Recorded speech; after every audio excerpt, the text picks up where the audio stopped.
Jadilah manusia baru yang hidupnya di dalam Kristus tentunya. Manusia baru bukan hanya sekedar pertobatan. Manusia baru dia harus terjadi transformasi atau disebut metamorfos. Pertobatan tidak cukup karena manusia baru di dalam Kristus dia harus terjadi metamorfos. Ada perubahan dalam hidupnya dari ulat jadi kepompong dan menjadi kupu-kupu yang indah. Itulah manusia baru di dalam Kristus. Hidupnya sudah berubah, bukan sekedar dia bertobat dari kelakuan atau keberdosaannya, tapi dia harus diperbarui menjadi karakter Kristus tentunya. Karena manusia baru yang dalam karakter Kristus, dia punya buah-buah roh tentunya. Setelah dia diperbarui menjadi orang yang indah di hadapan Tuhan dan di hadapan manusia. Oleh karenanya saya sebagai hamba Tuhan mengajak kita untuk menjadi manusia baru yang hidupnya karakternya sama dengan Kristus. Kembali pada hakikat penciptaan manusia, di mana manusia diciptakan Tuhan serupa segambar Tuhan. Artinya kita mempunyai kemampuan karakter yang sama dengan Kristus. Kemampuan yang lemah lembut, yang sopan, yang baik, yang menolong dan memperhatikan, inklusif, tidak eksklusif, dan menjadi orang yang disenangi Tuhan tentunya. Itulah karakter Kristus yang Tuhan inginkan dalam kehidupan manusia-manusia baru tentunya. Dia sudah dimerdekakan dari dosa. Artinya pertobatannya adalah pertobatan yang sejati. Karena dia sudah diubah. Bukan sekedar berhenti dalam pertobatan. Yang terus-menerus diperbarui. Tentunya karakternya semakin hari semakin baik. Dan proses itu tidak sebentar. Ada proses panjang yang harus dilakukannya. Di dalam memenuhi karakter Kristus dalam dirinya. Ada pengikisan sifat-sifat yang jelek. Ya.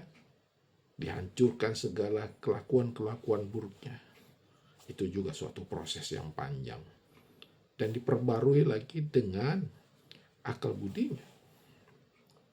Tentunya akal budinya berbeda dong. Ya, pemahamannya, paradigmanya, filosofinya, dan hikmatnya. Terjadi perubahan-perubahan, ya. Dan itu memerlukan waktu proses yang panjang. Sehingga dia memperoleh pengetahuan tentang Tuhan yang sempurna itu, yang terus-menerus diperbarui dalam hidupnya. Sehingga dia mengerti betul secara dalam apa yang menjadi kehendak Tuhan dalam kehidupan manusia. Terutama dirinya dan mengerti apa yang menjadi visi dan misinya Tuhan kepada dia. Itulah yang disebut manusia baru. Yang ciptaan Kristus, yang hidupnya dalam Kristus, yang karakternya adalah karakter Kristus. Ya, jadi manusia baru tidak berhenti di dalam pertobatan, tetapi dia terus-menerus diperbarui. Dan hidupnya bukanlah hidup dalam kesia-siaan. Hidupnya tidak lagi sama seperti lalu. Dan dia sudah menanggalkan manusia lamanya dan betul-betul lepas dari kehidupan manusia lamanya. Itulah yang disebut manusia baru di dalam Kristus, yang tidak sama dengan manusia lama atau manusia dunia. Katakan saya manusia baru di dalam Kristus, sehingga Roh Kudus bekerja dalam kehidupan kita dan memperbarui kehidupan kita selalu. Sampai kapan? Sampai Tuhan Yesus memanggil kita.